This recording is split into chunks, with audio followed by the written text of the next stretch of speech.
On August 15, 1947, India finally broke free from 2 centuries of British rule. But while politicians delivered celebratory speeches in Delhi, the situation on the ground was descending into absolute chaos. The human cost of drawing new borders was staggering. Over 15 million people were forced to abandon their homes overnight. Around 1 million people were killed in the ensuing violence, and the trains crossing the new border didn't bring passengers to safety. They arrived filled with corpses. This unprecedented scale of slaughter was the direct, tragic consequence of a massive subcontinent being violently torn in two.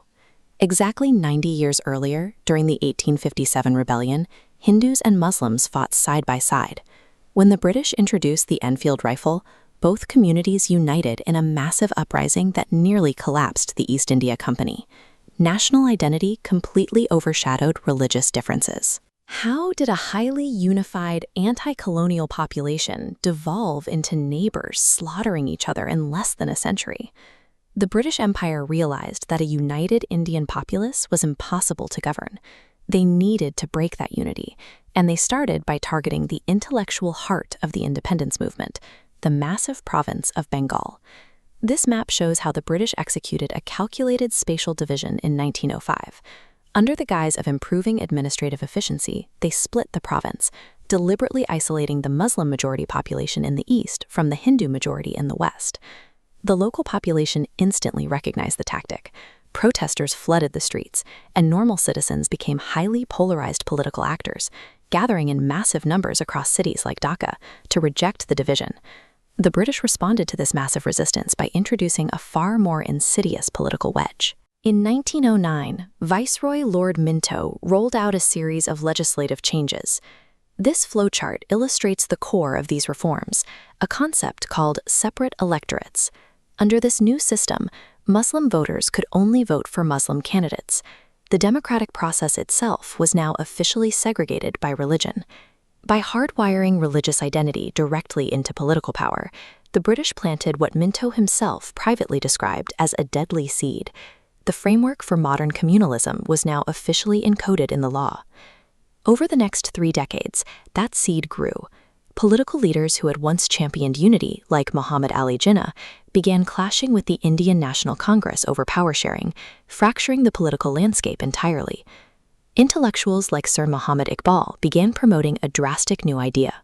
By 1930, he publicly argued that Muslims and Hindus possessed entirely different cultures and could not exist as a single nation, popularizing what became known as the two-nation theory.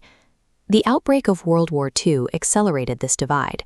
While Congress leaders launched the Quit India movement and were thrown in jail by the British, the Muslim League offered unconditional support to the British war effort, securing massive political leverage in return. The breaking point arrived in August 1946. Jinnah called for Direct Action Day, a massive public mobilization designed to force both the British and the Congress Party to concede to the creation of a separate state, Pakistan. The mobilization instantly spiraled out of control.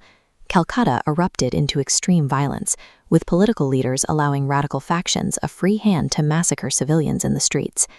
After decades of British policies carefully splitting the population along religious lines, the political environment had completely deteriorated. By the time the war ended, dividing the country seemed to be the only way to avoid total civil war. Britain emerged from World War II functionally bankrupt and desperate to dump its colonial liabilities. They sent Lord Mountbatten to India with instructions to wash their hands of the subcontinent as quickly as possible. The monumental task of physically dividing millions of people was handed to Sir Cyril Radcliffe. Radcliffe had never set foot in India before.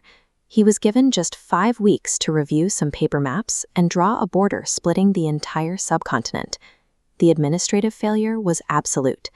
When Pakistan celebrated its independence on August 14th and India on the 15th, the British still hadn't released the final boundary lines. Millions of citizens woke up in newly independent nations with no idea which country their homes were actually in. 2 days later, the Radcliffe Line was finally published. Panic erupted. Overnight, millions of Hindus, Muslims, and Sikhs found themselves instantly trapped on the wrong side of a hastily drawn map. What followed was the largest forced migration in human history. Endless columns of refugees, carrying whatever they could hold, began a desperate march across these arbitrary new borders, surrounded by extreme communal violence. While the British packed up and left, Indian leaders were left to manage the fallout.